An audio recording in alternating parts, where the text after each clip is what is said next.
Hello guys, welcome to the channel Concept in Chemistry. I am your chemistry mentor Mintu Nandi. तो आज हम शुरू करेंगे atomic structure part 10 जिसमें हम पढ़ेंगे Sommerfeld modification of bourse theory. ठीक है, तो पिछले पार्ट में हम लोग देखे थे कि बोर्स थ्योरी का क्या मेरिट है डीमेरिट है। आज मॉडिफिकेशन से स्टार्ट करेंगे। सो पहला क्वेश्चन आता है कि why this modification is required. So what is the necessity?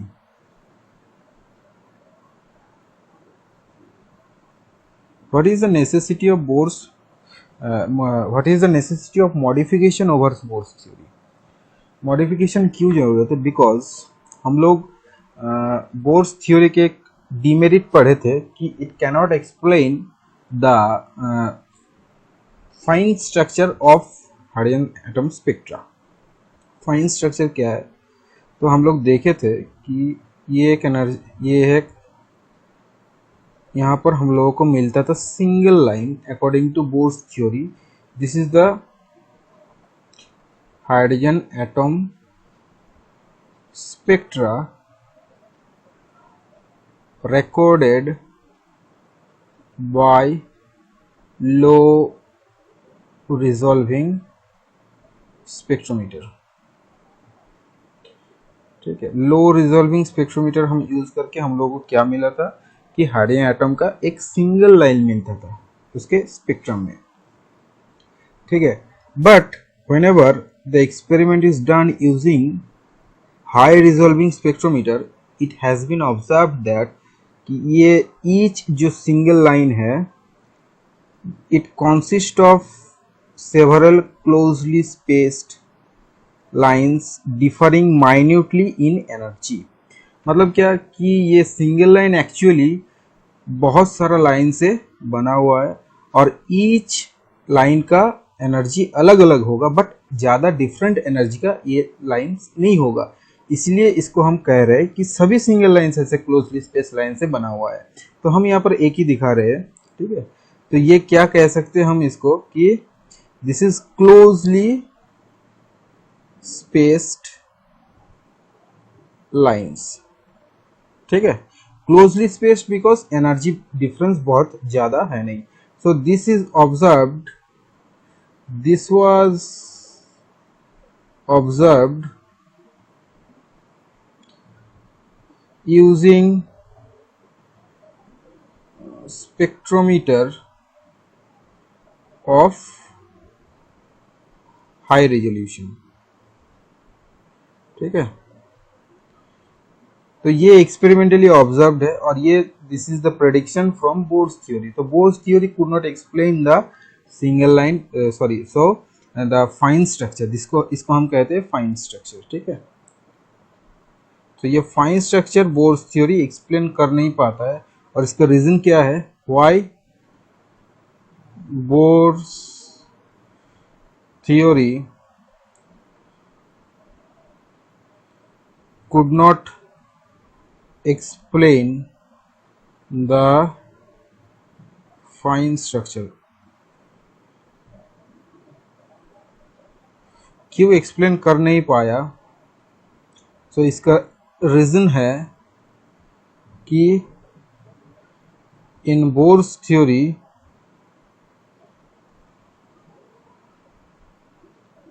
there is a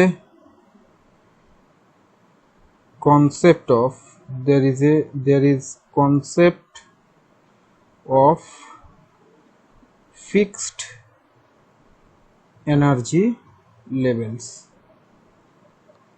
यही रीजन है, बिकॉज फिक्स्ड एनर्जी लेवल्स, मान लो ये n इजिकल टू 3 है और ये n इजिकल टू 2 है, तो ये हो गया first line in Balmer series n is equal to 3 to n is equal to 2। तो इससे हम लोगों को मिलेगा अल्फा लाइन और h अल्फा भी कह सकते हो फॉर बमर सीरीज।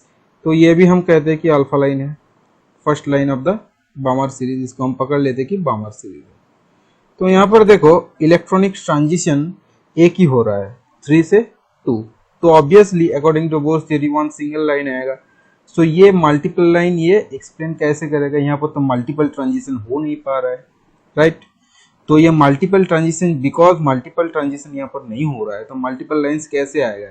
यही है बोर्स थ्योरी का फॉल्ट कि ये पकड़ लिया था कि यहाँ पर फिक्स्ड एनर्जी लेवल से कि n इज इक्वल टू 2 एक एनर्जी लेवल है और n is equal to 3 another energy level है। अब जब इलेक्ट्रॉन 3 से 2 जंप करेगा तब ये एनर्जी छोड़ेगा in the form of electromagnetic radiation with particular frequency.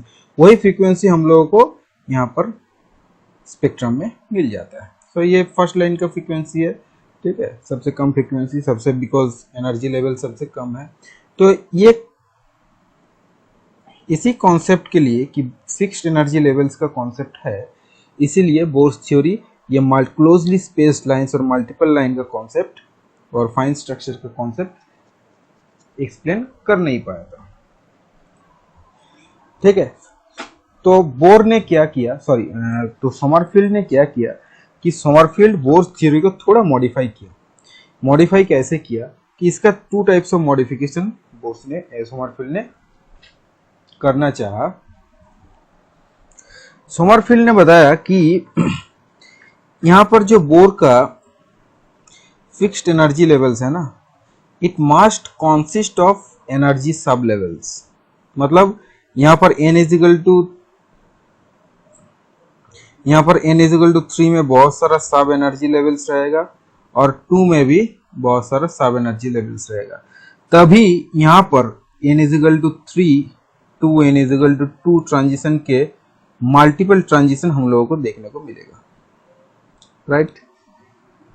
मतलब समरफील्ड ने ये प्रपोज किया था कि ये सिंगल एनर्जी लेवल नहीं हो सकता है, यहाँ पर एनर्जी सब लेवल्स रहना बहुत ही जरूरी है। मतलब यहाँ पर n इज इक्वल टू 2 भी बहुत सारा सब एनर्जी लेवल्स से एसोसिएटेड है इसके साथ, और n इज इक्वल टू 3 के साथ भी बहुत सारा एनर्जी सब लेवल्स एसोसिएटेड है। अब सब लेवल्स के अंदर बहुत सारा इलेक्ट्रॉनिक ट्रांजिशन पॉसिबल है, इसलिए बहुत सारा मल्टीपल लाइंस हम लोगों को मिल सकता है। लेकिन यहाँ पर भी कुछ रिस्ट्रिक्शंस आएगा कि कितना नंबर ऑफ एनर्जी सब लेवल्स होगा, कौन कौन सा ट्रांजिशन होगा, और ये ट्रांजिशन का एनर्जी वेरी करेगा या नहीं करेगा, वो देखने के लिए हम लोगों को समरफील्ड मॉडिफिकेशन पढ़ना होगा। तो ये है initial concept of Sommerfeld. So this is the initial concept of Sommerfeld, ठीक है, कि एनर्जी सब लेवल श्योरली वहां पर एनर्जी सब लेवल प्रेजेंट है corresponding to each fixed energy level in the atom. तो चलो देख लेते हैं कि यहाँ पर समरफील्ड का मॉडिफिकेशन क्या है। समरफील्ड ने 2 टाइप्स ऑफ मॉडिफिकेशन प्रपोज किया था।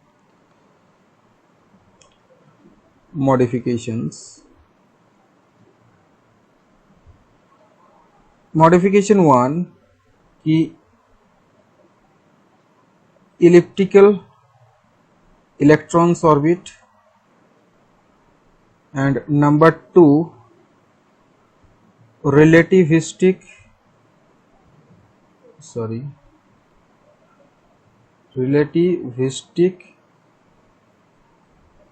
variation of mass with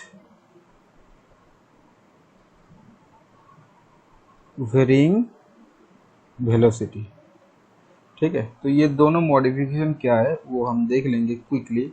so number 1 modification में जाते हैं। यहाँ पर क्या कहा गया है कि elliptical electrons orbit,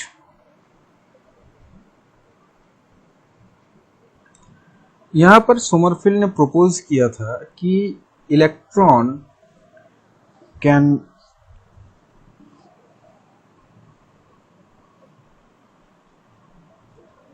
can move in elliptical orbit rather than a circular orbit। मतलब क्या कि इलेक्ट्रॉन का जो ऑर्बिट होगा वो देखने में इलिप्टिकल होगा और एटम का न्यूक्लियस उस इलिप्स का एक फोकस में सिचुएटेड होगा, ठीक है। तो ये उसने प्रपोज किया कि instead of circular orbit the electron is moving around the nucleus in elliptical orbit. और एक principal quantum for a corresponding principal quantum number n there will be several such elliptical orbits. So एक electron जब एक principal quantum number के orbit में और energy level में घूमता है, इसका मतलब क्या है, उस प्रिंसिपल क्वांटम नंबर के कॉरेस्पॉन्डिंग बहुत सारा सच इलिप्टिकल ऑर्बिट्स पॉसिबल। तो अगर हम एक इलिप्टिकल ऑर्बिट के ऊपर ध्यान देंगे तो यहाँ पर देखो न्यूक्लियस एक फोकस में सिचुएटेड है। अब इलेक्ट्रॉन घूम रहा है, ठीक है। तो इलेक्ट्रॉन को हम यहाँ पर दिखाते हैं, ये है इलेक्ट्रॉन और इसका रेडियस भी चेंज हो रहा है न्यूक्लियस से। तो मान लो इस पोजीशन में इसका रेडियस है r, ठीक है। तो इसका वेलोसिटी टेंजेंशियली इधर डायरेक्टेड होगा। This is the velocity of the electron. Now this velocity can be resolved into two parts. एक along the radius होगा, इसको हम कहेंगे रेडियल पार्ट, ठीक है, और perpendicular to the radial part और एक रिजॉल्व्ड कंपोनेंट रहेगा, इसको हम कहेंगे एजीमुथल पार्ट। एजीमुथल पार्ट मतलब यहाँ पर जो वेलोसिटी है, ये वेलोसिटी दो कंपोनेंट में रिजॉल्व किया गया। एक अलोंग द रेडियस होगा, उसको कहेंगे हम रेडियल पार्ट, और अनदर होगा at right angle of the radial part and इसको कहेंगे एजीमुथल पार्ट। तो यहाँ पर क्या हुआ, ये हम देख रहे हैं वन इलिप्टिकल ऑर्बिट के लिए। हम पहले बता चुके हैं कि फॉर ए, लिख के रखते हैं कि for a particular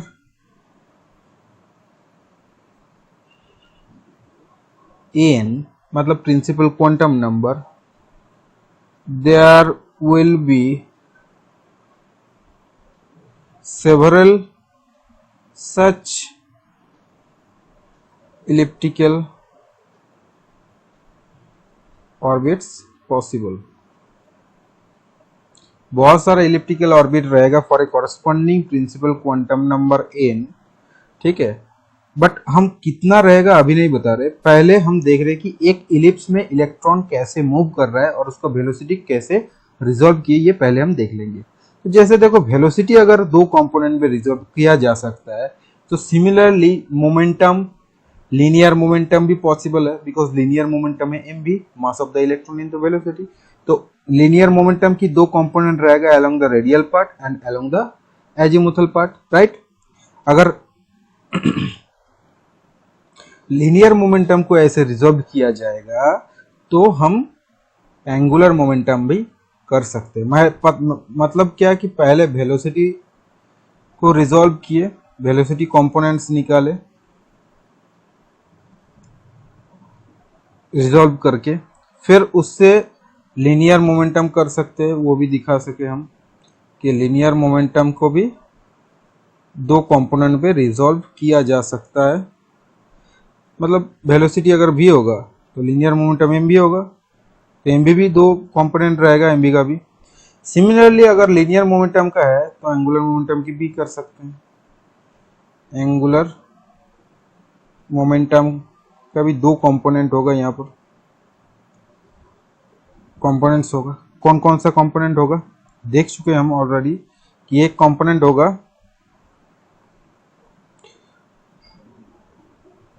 radial component, ठीक है, और दूसरा होगा azimuthal component according to the picture, ठीक है। अब total angular momentum will be integral multiple of h by 2 pi. अगर ये पर्टिकुलर n के लिए कर रहे हैं ना, पर्टिकुलर n वैल्यू के लिए कर रहे हैं प्रिंसिपल क्वांटम नंबर के लिए, तो एंगुलर मोमेंटम क्या होगा nh by 2 pi. For a particular n the angular momentum will B nh by 2 पाई, ये बोर ने कहा था। अब बोर का ये जो एंगुलर मोमेंटम ये दोनों कंपोनेंट में डिवाइड कर चुका है सोमरफेल्ड, तो ये जो एन एच बाई टू पाई ये भी डिवाइडेड होगा, ठीक है।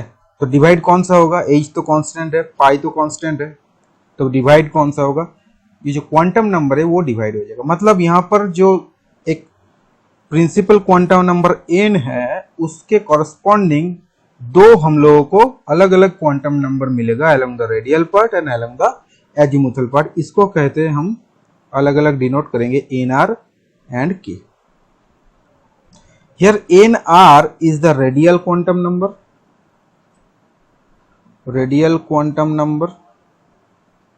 and k is the azimuthal quantum number। तो दो कंपोनेंट के रिगार्डिंग हम लोगों को टू अलग अलग क्वांटम नंबर मिल गया। तो उस हिसाब से हम एंगुलर मोमेंटम भी लगा सकते हैं कि रेडियल एंगुलर मोमेंटम होगा nr h by 2 pi and azimuthal angular momentum होगा kh by 2 pi। ठीक है, तो ये रहा, ये पहला मॉडिफिकेशन है सोमरफेल्ड का कि उसने बोर का जो एंगुलर मोमेंटम कॉन्सेप्ट है nh by 2 pi, उसका जो प्रिंसिपल क्वांटम नंबर n है उसको दो कंपोनेंट में डिवाइड कर चुका है। एक along the radial part that is called radial quantum number nr and another is the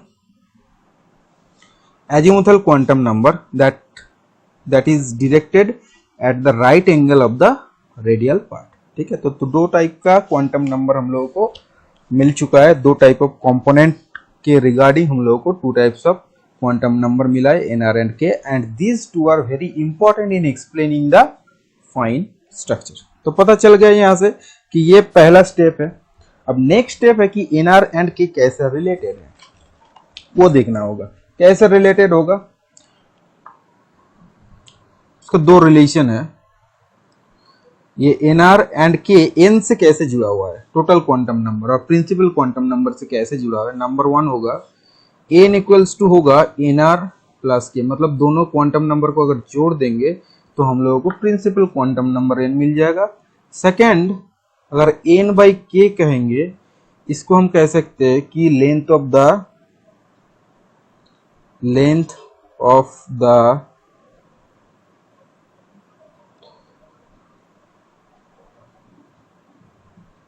major axis divided by length of the minor axis.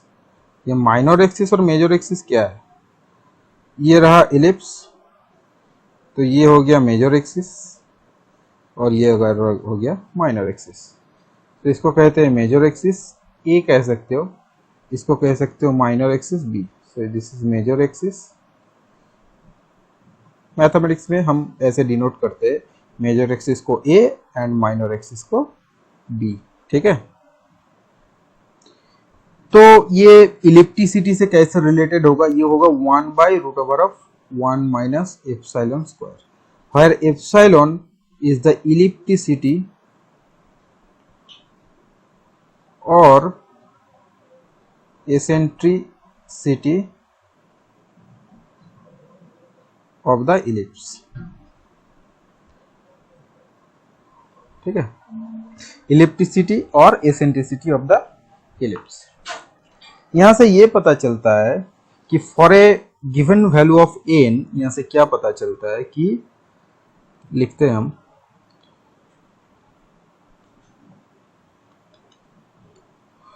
For a given value of n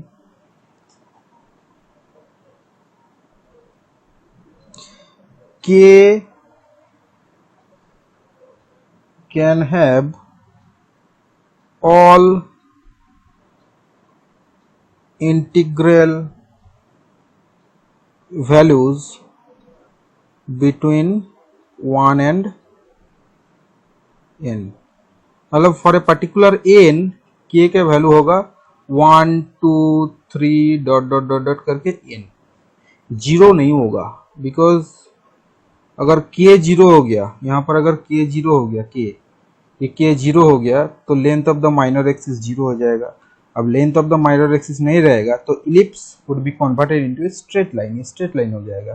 because ये length अगर zero हो गया तो ellipse एक single straight line में converge कर जाएगा, मतलब यहाँ पर एटॉमिक मॉडल है वो कोलैप्स कर जाएगा। एटॉमिक मॉडल है मतलब इलेक्ट्रॉन न्यूक्लियस के अराउंड घूमता है, ऐसा नहीं है कि स्ट्रेट लाइन मोशन दिखाता है अराउंड द न्यूक्लियस। मतलब न्यूक्लियस यहाँ पर सिचुएटेड होगा, यहाँ पर न्यूक्लियस सिचुएटेड है, अब इलेक्ट्रॉन ऐसे टू एंड फ्रो मोशन दिखा रहा है स्ट्रेट लाइन बराबर, राइट। तो ये पॉसिबल नहीं है, इसलिए k नॉट इजिकल टू 0 हो जाएगा। सो k का वैल्यू क्या क्या होगा, 1 2 3 अप टू n, ठीक है। एग्जांपल लेते हैं,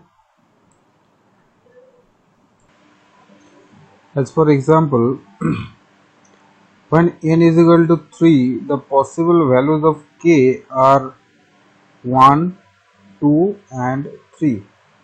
That means for principal quantum number n is equal to 3 there are 3 sub energy levels are possible that are represented by n is equal to 3, k is equal to 1 and k equals to 1, n is equal to 3, k equals to 2 and n is equal to 3, k equals to 3. k का जितना value लो होगा, यहाँ से जितना value लो होगा k का, eccentricity भी उतना ज़्यादा होगा, मतलब इलिप्टिसिटी भी ज़्यादा होगा। इलिप्टिसिटी ज़्यादा होगा मतलब length of the minor axis उतना कम होगा। तो हम इसको ऐसे पिक्टोरियली रिप्रेजेंट कर सकते हैं कि यहाँ पर न्यूक्लियस है, तो ये हो गया n is equal to 3, k equals to 1, ठीक है। ये हो गया n equals to 3, k equals to 2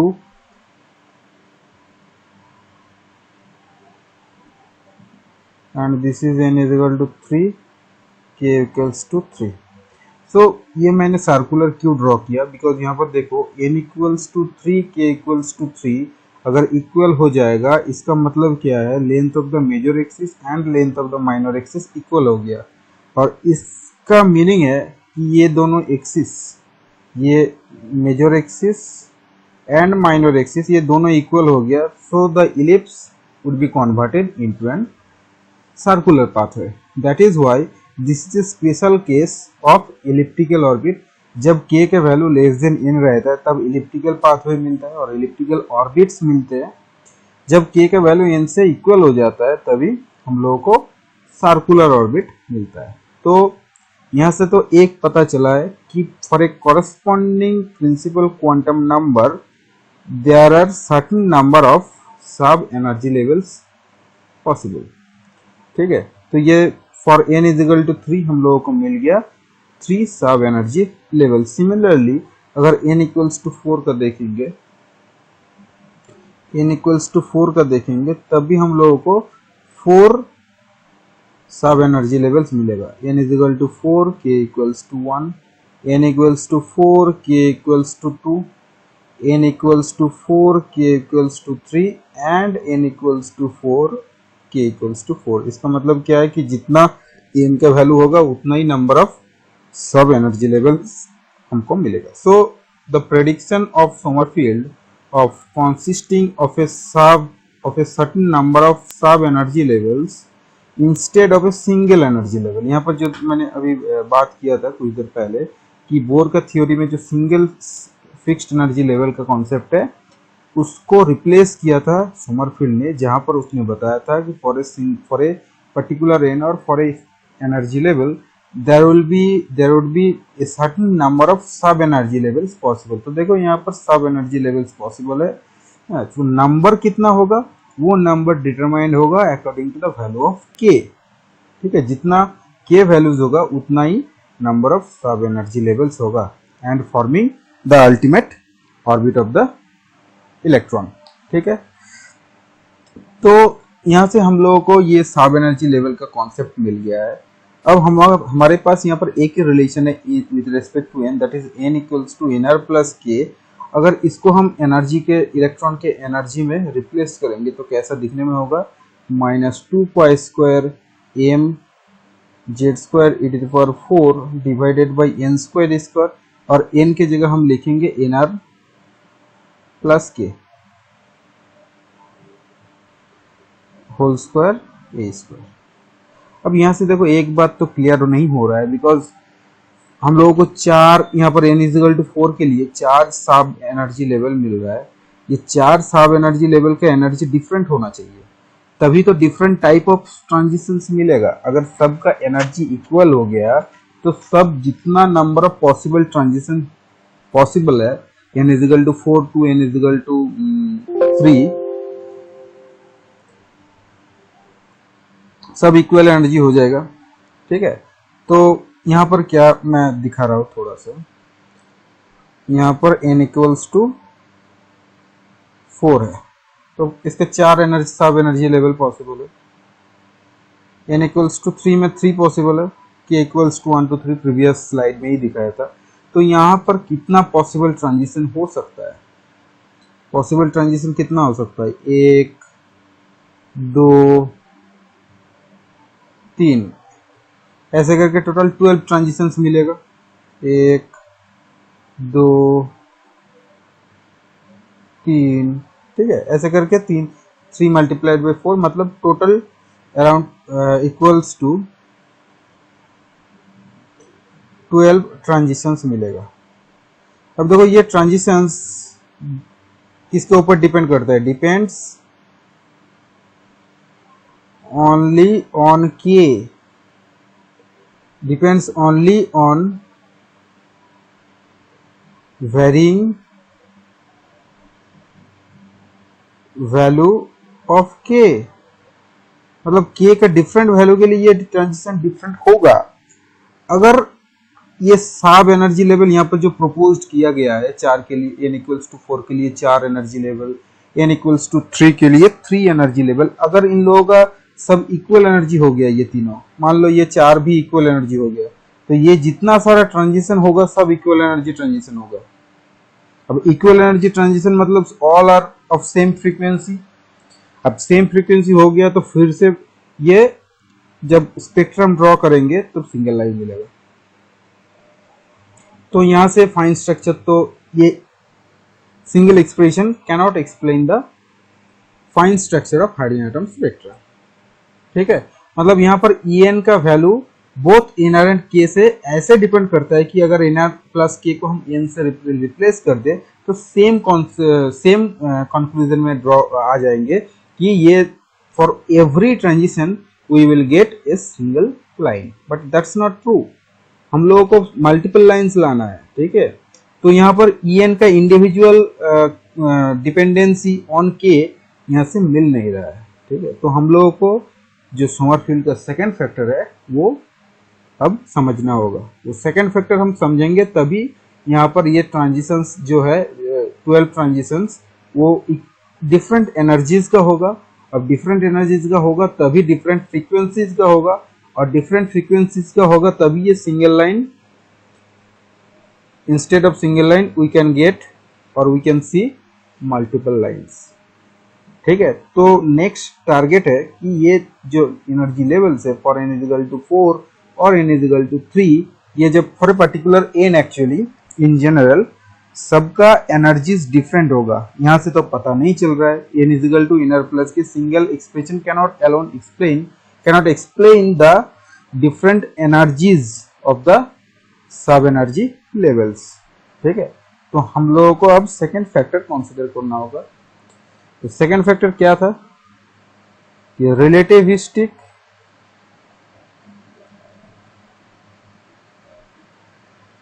variation of mass with velocity.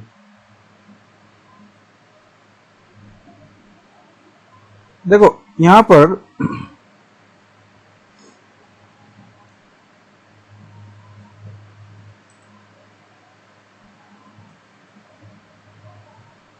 ठीक है, अभी इलेक्ट्रॉन घूम रहा है। अब यहां पर क्या होगा कि इलेक्ट्रॉन के साथ, जब इलेक्ट्रॉन मान लो इधर है और मान लो इधर है, जब इलेक्ट्रॉन इधर है इसका इलेक्ट्रोस्टैटिक फोर्स जितना है इधर भी इस पोजीशन में जब रहेगा, इस पोजीशन में जब रहेगा इलेक्ट्रोस्टैटिक फोर्स जितना होगा इस पोजीशन में भी इलेक्ट्रोस्टैटिक फोर्स सेम होना चाहिए, तभी वो इलेक्ट्रिकल पाथवे में घूमता रहेगा।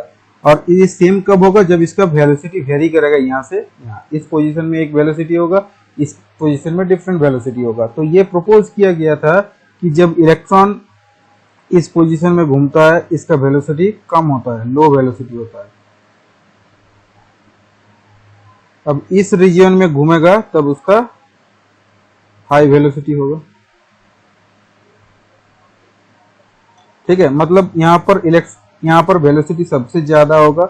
अब इलेक्ट्रॉन जितना न्यूक्लियस से दूर जाएगा उतना उसका वेलोसिटी भी कम होता जाएगा। तो यहाँ पर इलेक्ट्रॉन का वेलोसिटी मैक्सिमम है, यहाँ पर इलेक्ट्रॉन का वेलोसिटी मैक्सिमम है और सबसे हाईएस्ट है जब इलेक्ट्रॉन सबसे पास है न्यूक्लियस के। जब इलेक्ट्रॉन न्यूक्लियस से सबसे दूर चला जाएगा तब उसका वेलोसिटी लो हो जाएगा, दैट मीन्स मिनिमम हो जाएगा। ठीक है, अब ये वेरिंग वेलोसिटी के साथ सोमरफेल्ड ने मास को कोरिलेट किया according to relativity theory. Relativity theory बताता है कि मास इक्वल्स टू हो जाएगा m0 divided by under root of 1 minus v square by c square. तो यहाँ पर टर्म हम बता देते हैं पहले। m0 is the rest mass of electron. इसका मतलब क्या है कि इलेक्ट्रॉन जब टोटली रेस्ट पोजीशन में आ जाएगा, मतलब वो घूमेगा नहीं, उस सिचुएशन में उसका जो मास होगा उसको कहते हैं हम rest mass m0। c is the velocity of light, these are the two constant values। here v is the velocity of the electron and m is the mass of the electron. तो यहाँ से देखो पता चल रहा है कि ये जो v है, v अगर इंक्रीज होगा -1 माइनस वी स्क्वायर क्या होगा, डिक्रीज होगा। Under root of 1 minus v square by c square ये भी डिक्रीज होगा। ये नीचे है, ये डिनोमिनेटर पे है, इसलिए क्या होगा, ये पूरा टर्म इंक्रीज होगा। इसके चलते हम लोगों को मिल रहा है कि अगर v इंक्रीज होता है तो m इंक्रीज होगा, अगर v डिक्रीज होता है तो m भी डिक्रीज होगा। इसका मतलब यहाँ पर सोमरफेल्ड ने क्या किया, with varying velocity of the electron ये मास के साथ, इलेक्ट्रॉन के मास के साथ कोरिलेट किया। ठीक है, तो यही सब इस रिलेशन से हम बता पाएंगे कि यहाँ पर मास मैक्सिमम होगा इस नियरेस्ट पोजीशन में, और फर्देस्ट पोजीशन में यहाँ पर क्या होगा, मास भी मिनिमम होगा, बिकॉज वेलोसिटी मिनिमम है यहाँ पर। ठीक है, तो ये यहाँ पर जो मास और वेलोसिटी का कोरिलेशन ड्रॉ किया गया, इस रिलेशन को यूज करके एक न्यू एनर्जी एक्सप्रेशन डिराइव किया गया था, और सोमरफेल्ड ने डिराइव किया था, जहां पर एनर्जी का डायरेक्टली डिपेंडेंसी रहेगा with the value of k। तो यहां पर ये जो रिलेटिविस्टिक वेरिएशन ऑफ मास हो रहा है, रिलेटिविस्टिक वेरिएशन ऑफ मास, इसके चलते क्या होगा, जो डिफरेंट k वैल्यू का जो सब एनर्जी लेवल्स है उसका भी एनर्जी स्लाइटली डिफर करेगा। बिकॉज यहां पर देखो ये पर्टिकुलर k वैल्यू के लिए है, मान लो ये k इक्वल्स टू 1 के लिए है, तो k इक्वल्स टू 2 के लिए की वेरिंग वेलोसिटी हम लोगों को सिमिलरली वेरिंग वेलोसिटी मिलेगा, k इक्वल्स टू 3 के भी लिए मिलेगा, k इक्वल्स टू 4 के भी लिए भी मिलेगा। मतलब A1 2 3 4 यही तो 4 सब एनर्जी लेवल्स है, n इक्वल्स टू 4 ऑर्बिट का 4 सब एनर्जी लेवल्स है। अब देखो k इक्वल्स टू 1 का हम लोगों ने देख लिया कि वहां पर मास डिफर कर रहा है। कैसे डिफर कर रहा है, यहाँ पर मैक्सिमम होगा, यहाँ पर मिनिमम होगा according to the geometry of the ellipse. अब k इक्वल्स टू 2 होगा तो इसका इलेक्ट्रिसिटी थोड़ा कम होगा। ठीक है, k इक्वल्स टू 3 होगा और थोड़ा कम होगा, और k इक्वल्स टू 4 होगा तब वो सर्कल हो जाएगा, सर्कुलर मोशन शो करेगा, सर्कल्स की तरह दिखाएगा। ठीक है, तो यहाँ पर देखो कि इलेक्ट्रिसिटी वेरी कर रहा है अकॉर्डिंग टू k, और उसका ये जो मैक्सिमम वैल्यू होगा वेलोसिटी का और मैक्सिमम मास होगा, और यहाँ पर जो मिनिमम वैल्यू होगा वो भी चेंज होता जाएगा फॉर डिफरेंट k। तो यहाँ पर जो मास है इस पोजीशन में, अभी जो मास है k इक्वल्स टू 1 के लिए, वो k इक्वल्स टू 2 के लिए डिफरेंट हो जाएगा, k इक्वल्स टू 3 के लिए और डिफरेंट हो जाएगा, k इक्वल्स टू 4 के लिए और थोड़ा डिफरेंट हो जाएगा ये मास का वैल्यू, मिनिमम और मैक्सिमम का वैल्यू। और इसके चलते क्या होगा, डिफरेंट k के लिए डिफरेंट एनर्जीज हम लोगों को मिलेगा, और वो एनर्जी ज्यादा डिफर नहीं करेगा, स्लाइटली डिफर करेगा। वही एक्सप्रेशन सोमरफेल्ड ने दिखाया था, अब वो दिखाएंगे कि एक्सप्रेशन दिखने में कैसा है विद वेरिंग वेलोसिटी। ठीक है, तो यहाँ पर एक पॉइंट लिख कर रखते हैं कि इंपॉर्टेंट पॉइंट है कि relativistic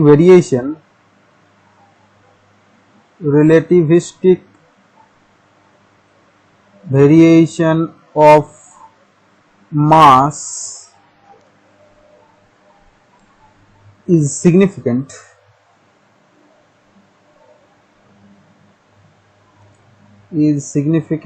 and causes slight differences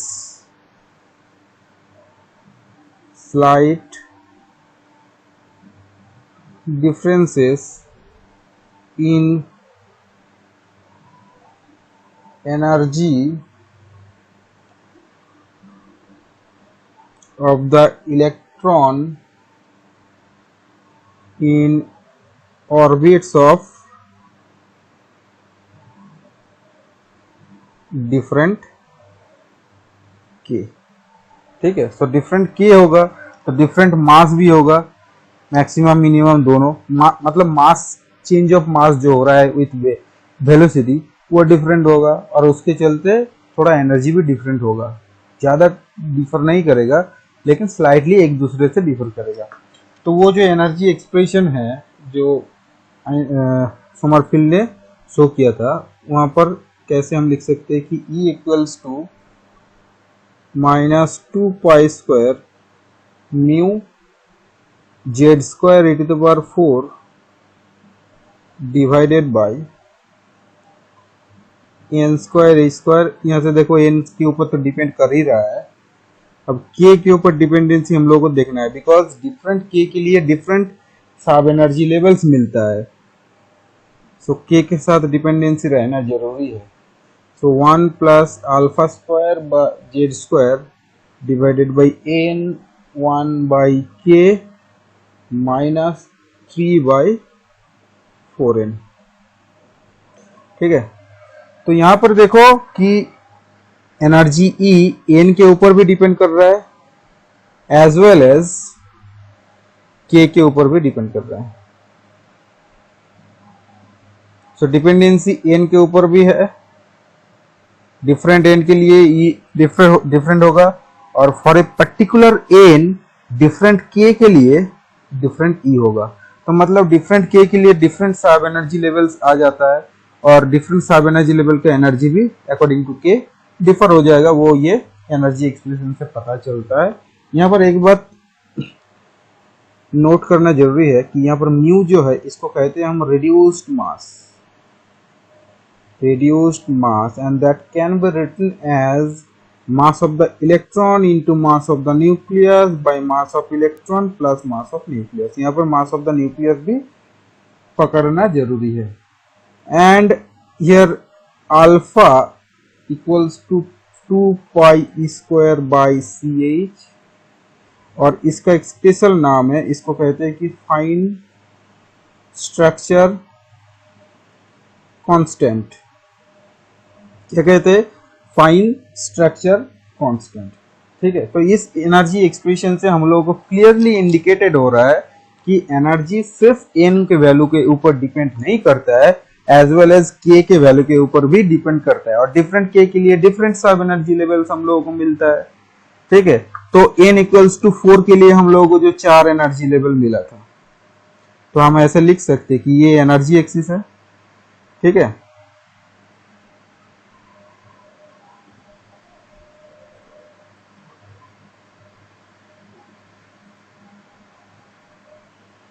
तो इसको हम लिख सकते हैं n = 4, k = 4, n = 4, k = 3, n = 4, k = 2, और n = 4, k = 1।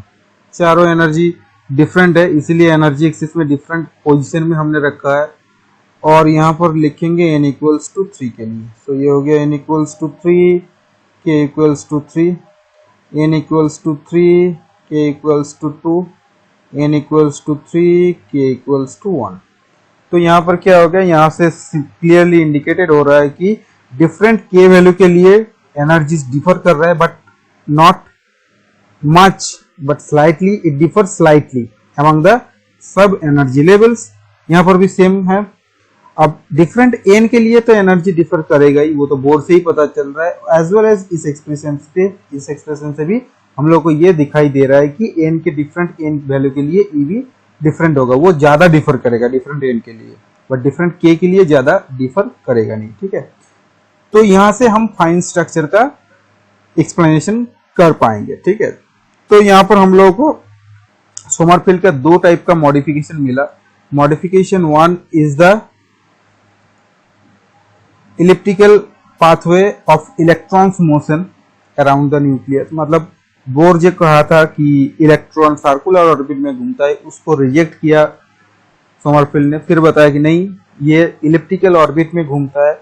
अब इलिप्टिकल ऑर्बिट का एक स्पेशल केस आता है जहां पर हम सर्कुलर ऑर्बिट हम लोगों को मिलता है, जो बोर से सिमिलर होता है। ठीक है, तो यहाँ पर इलिप्टिकल ऑर्बिट का पहला कॉन्सेप्ट मिला, बट ये elliptical the concept of ellipse और इलिप्टिकल पाथवे अकेला क्या ये जो फाइन स्ट्रक्चर है वो एक्सप्लेन कर नहीं पाता है। ठीक है, तो हम लोगों के लिए एक दूसरा फैक्टर भी जानना जरूरी है जो सोमरफेल्ड ने प्रपोज किया था कि मास भी वेरी करता है along the elliptical orbit. Mass vary करेगा according to the variation in velocity. अब मास डिफर जब करेगा तब इलेक्ट्रॉन का एनर्जी भी डिफर करेगा when it is in the elliptical orbit rounding around the nucleus. ठीक है, तो उसी कॉन्सेप्ट को लगा के हम लोगों को एक एक्सप्रेशन ऑफ एनर्जी मिला, जो एनर्जी का एक्सप्रेशन है वो के ऊपर भी डिपेंड करता है एज वेल एज एन के ऊपर भी डिपेंड करता है। For a fixed value of n यहाँ से पता चल रहा है क्लियरली कि के डिफरेंट होगा तो एनर्जी भी डिफरेंट होगा। तो देखो यहाँ पर 4 के है तो 4 एनर्जी डिफरेंट हो गया, 4 डिफरेंट एनर्जी का सब लेवल्स मिल गया है। अब ये एनर्जी डिफर ज्यादा नहीं होगा, स्लाइटली डिफरेंस होगा यहाँ पर, बट डिफरेंट एन के लिए ग्रेटर अमाउंट ऑफ डिफरेंस मिलेगा। तो यहाँ से हम लोगों को फाइन स्ट्रक्चर का एक्सप्लेनेशन मिल जाएगा। कैसे मिलेगा? तो हम लास्ट यहाँ पर जो पॉइंट देखेंगे अब वो है explanation of fine structure using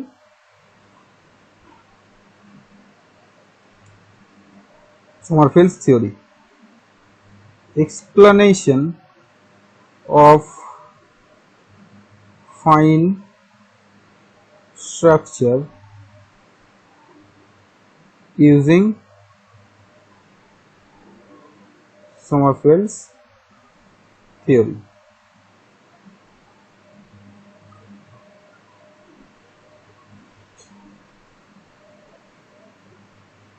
तो पहले मैं क्या करता हूँ कि एनर्जी लेवल्स ड्रॉ कर लेता हूँ, वो ज़्यादा इजी रहेगा। ठीक है,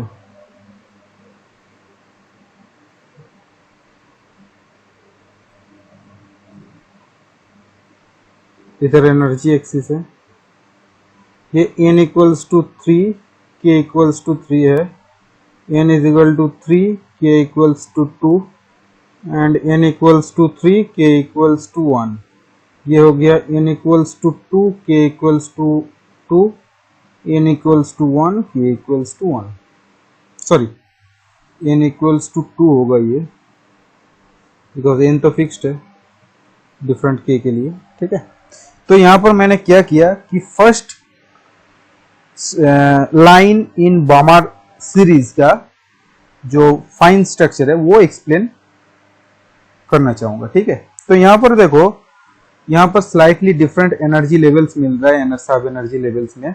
यहाँ पर भी स्लाइटली डिफरेंस इन एनर्जी है, बट यहाँ पर ज्यादा डिफरेंस है। तो यहाँ पर ट्रांजिशन होगा इलेक्ट्रॉन का कहाँ से कहाँ, n इक्वल्स टू 3 से n इक्वल्स टू 2, जो बोर ने कहा था कि फर्स्ट लाइन के लिए बामर सीरीज के फर्स्ट लाइन के लिए इलेक्ट्रॉन जंप करता है from n equals to 3 to n equals to 2। अब क्वेश्चन यहाँ पर है कि n इक्वल्स टू 3 में 3 सब एनर्जी लेवल्स है, कहां से जंप होगा? n इक्वल्स टू 2 में 2 सब एनर्जी लेवल्स, तो कहां पर जंप होगा? तो यहाँ पर ऐसे करके बहुत सारा ट्रांजिशन मिलेगा। सब ट्रांजिशन पॉसिबल है क्या? नहीं, पॉसिबल नहीं है। तो यहाँ पर एक सिलेक्शन रूल आता है कि कौन सा ट्रांजिशन पॉसिबल है, यहाँ पर कौन सा ट्रांजिशन पॉसिबल नहीं है, जिसको हम कहते हैं कि selection rule. Selection rule the allowed transitions are, जो ट्रांजिशंस अलाउड है according to the selection rule are, sorry, the allowed transitions must have delta k equals to plus minus 1। मतलब क्या कि डेल्टा के मतलब क्या कि के फाइनल, ये के फाइनल है, ये के फाइनल है और ये के इनिशियल है, तो फाइनल माइनस इनिशियल क्या होना चाहिए, +1 और -1 होना चाहिए। तो इस हिसाब से अगर हम ट्रांजिशन देखेंगे तो पॉसिबल ट्रांजिशंस आर के equals to 1 to k equals to 2। ये एक पॉसिबल ट्रांजिशन है बिकॉज के equals to 1 to k equals to 2, यहाँ पर डेल्टा के का वैल्यू कितना हो रहा है 1 - 2 दैट गिव्स यू -1। सो ये पॉसिबल है according to the selection rule. K equals to 1 to k equals to 1 possible नहीं है बिकॉज वहां पर डेल्टा के 0 हो रहा है। ठीक है, तो यहाँ पर हम साइड में लिखते हैं कि पॉसिबल अलाउड क्या क्या है और पॉसिबल कह सकते हो। अलाउड क्या क्या है, n equals to 3, k equals to 1 2, n equals to 2, k equals to 2, because यहाँ पर डेल्टा k का वैल्यू आ रहा है -1। और क्या होगा, n equals to 2, k equals to 2 से n equals to 2, sorry n equals to 3, k equals to 2 से n equals to 2, k equals to 1, n3 k2 से n2 k1। तो यहाँ पर डेल्टा k का वैल्यू कितना हो रहा है, k final minus k initial, मतलब 2 -1, so that gives you +1। So according to the selection rule ये भी अलाउड है। अब n इक्वल्स टू 3 से k इक्वल्स टू 3 देख लेते हैं। n3 k3 से सिर्फ होगा n2 k2, n3 k3 से होगा n2 k2। तो यहाँ पर भी देखो डेल्टा k का वैल्यू हो गया 3 -2, सो +1। सो ये भी सिलेक्शन रूल के अंडर में अलाउड आता है। ठीक है, सो भी ये अलाउड है। तो नॉट पॉसिबल और नॉट अलाउड ट्रांजिशंस क्या क्या है, नॉट अलाउड ट्रांजिशंस क्या क्या है, n equals to 3, k equals to 1 से n equals to 2, k equals to 1। यहाँ पर डेल्टा k 0 हो रहा है तो ये अलाउड नहीं है। n equals to 3, k equals to 2 से n equals to 2, k equals to 2, ये भी अलाउड नहीं है बिकॉज डेल्टा k 0 हो रहा है। n equals to 3 to k equals to 1, sorry k equals to 3 to n equals to 2, k equals to 1, यहाँ पर डेल्टा k +2 आ रहा है, सो ये भी अलाउड नहीं है। सो यहाँ पर सिंगल जो लाइन हम लोगों को मिलता था Bohr line, Bohr spectra, according to Bohr theory, वो actually it consist of 3 closely spaced spectral lines. मतलब ये जो H अल्फा लाइन है, मतलब जो first line of the in the Balmer series, it consist of 3 closely spaced line. So यहाँ पर से हम लोगों को ये एक प्रेडिक्शन भी मिलता है सोमरफेल्ड थ्योरी से कि how many numbers of possible how many fine structures we will get from the fine structure। ठीक है, तो कितना नंबर ऑफ फाइन स्ट्रक्चर्स और फाइन लाइंस मिलेगा हम लोगों को यहाँ पर, वो भी एक प्रेडिक्शन मिल जाता है सोमरफेल्ड थ्योरी से। ठीक है, तो सोमरफेल्ड थ्योरी जो है वो बोर थ्योरी को मॉडिफाई करता है और इस तरह मॉडिफाई करता है कि हम लोग fine structure of hydrogen atom spectra clearly explain कर पाए। ठीक है, बट इसका भी कुछ लिमिटेशंस है सोमरफेल्ड थ्योरी का भी। अब वो थोड़ा बात करेंगे सोमरफेल्ड का लिमिटेशन के बारे में। तो लिमिटेशंस क्या क्या है और डिसएडवांटेज कह सकते हो कि लिमिटेशंस क्या क्या है। लिमिटेशन नंबर 1, दो it is supported by experimental data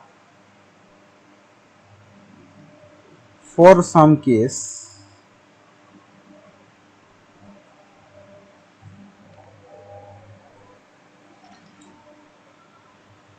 however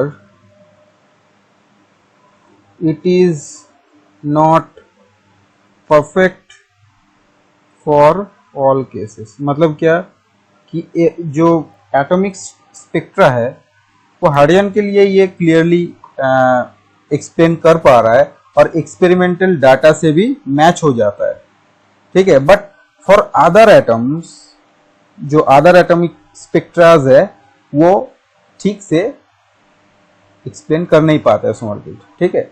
so that is why it has been written as however it is not perfect for all cases. All cases के लिए परफेक्ट नहीं है ये सब केसेस, मतलब सब atomic spectra, every atomic spectra explain कर नहीं पाता है।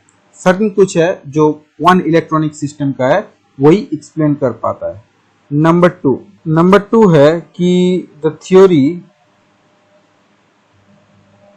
Does not give the exact values of azimuthal quantum number। मतलब k का जो वैल्यूज है फॉर ए पर्टिकुलर n 1 2 3 4 करके अप टू n तक जाता है k के वैल्यू, मतलब ये वैल्यूज एग्जैक्ट नहीं है। जब क्वांटम मैकेनिकल मॉडल आया था तब k को रिप्लेस किया गया था l से, azimuthal quantum number, और k l is defined as k minus 1। मतलब for a particular n l का वैल्यू होगा 0 1 2 डॉट डॉट करके अप टू n minus 1 तक, नॉट n तक। मतलब ये l जो है ये लेटर डेवलपमेंट में आया था क्वांटम मैकेनिकल मॉडल में। इसको भी कहते हैं azimuthal क्वांटम नंबर और orbital angular momentum quantum number, और इसका वैल्यूज है k minus 1। मतलब 0 से स्टार्ट होता है और n minus 1 पे एंड होता है, ठीक है। तो ये जो सोमरफेल्ड थ्योरी है वो k का एग्जैक्ट वैल्यू दे नहीं पाता है। पॉइंट 3 कि the objection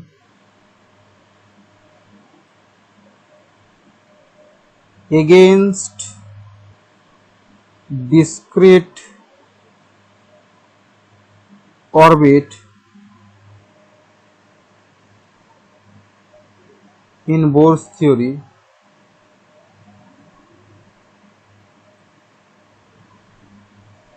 also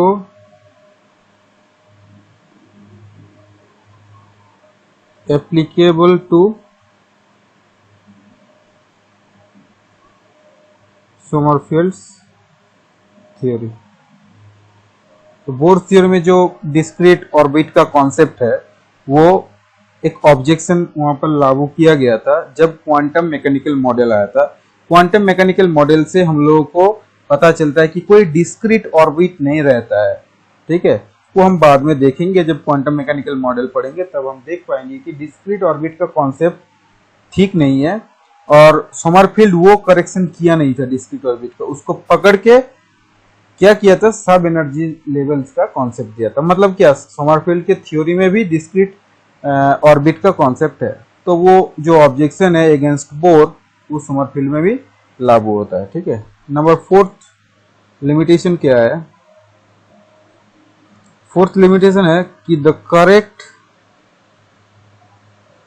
number of fine lines, the correct number of fine lines is not available for all cases, is not available for all cases, and hence we need further quantum numbers, further quantum numbers for such purpose, for such purpose। तो ये 4 limitation है जो Bohr Sommerfeld theory में applicable है, ठीक है। और in addition with this 4 limitations, जो लिमिटेशंस बोर में थे वो भी इधर भी एप्लीकेबल होगा। बोर में क्या क्या लिमिटेशन था? एक्स्ट्रा फाइन स्ट्रक्चर के अलावा it cannot explain the Zeeman effect, Stark effect, ठीक है, तो यहाँ पर वो भी लागू होता है because Sommerfeld theory cannot explain the Zeeman and Stark effect. उसके अलावा Bohr's theory cannot explain the spectra of multi electron system, वो सिर्फ सिंगल इलेक्ट्रॉन सिस्टम का एप्लीकेबल है। यहाँ पर भी सोमरफील्ड थ्योरी भी सिंगल इलेक्ट्रॉन सिस्टम के लिए ही सिर्फ एक्सप्लेन कर पाता है, मल्टी इलेक्ट्रॉन सिस्टम के लिए एग्जैक्टली प्रेडिक्शन नहीं दे पाता है। ठीक है, तो ये सब बोर का जो फाइन स्ट्रक्चर के अलावा जो सब लिमिटेशंस था, डिमेरिट्स था, वो यहाँ पर भी एप्लीकेबल होगा। ये सिर्फ सोमरफील्ड क्या किया था, सिर्फ फाइन स्ट्रक्चर को एक्सप्लेन किया था और कुछ नहीं किया था। बाकी जितना बोर का सब जितना जब जो सब लिमिटेशन है वो लिमिटेशन ही रह गया है, वो सोमरफील्ड करेक्ट नहीं कर पाया था। ठीक है, और वो सब एक्सप्लेन करने के लिए हम लोगों को क्वांटम मैकेनिकल मॉडल पढ़ना होगा, जहां पर और एक्स्ट्रा 2 क्वांटम नंबर हम लोगों को सीखने को मिलेगा। हम लोग 2 ऑलरेडी सीख चुके हैं कि एक होता है प्रिंसिपल क्वांटम नंबर n, और उसके कॉरस्पॉन्डिंग हम लोगों को एक एजीमुथल क्वांटम नंबर मिलता है जिसको हम डिनोट करते हैं एल से। के से नहीं करेंगे, वहां पर के रिप्लेस हो जाएगा एल से। तो 2 क्वांटम नंबर का आइडिया हम लोगों को मिल गया। Further 2 quantum numbers are required to properly explain the atomic spectra using quantum mechanical model। ठीक है, तो ये था सोमरफेल्ड्स मॉडिफिकेशन। नेक्स्ट पार्ट में मिलते हैं क्वांटम मैकेनिकल मॉडल लेके। ठीक है, तो आज के लिए इतना ही। Thank you.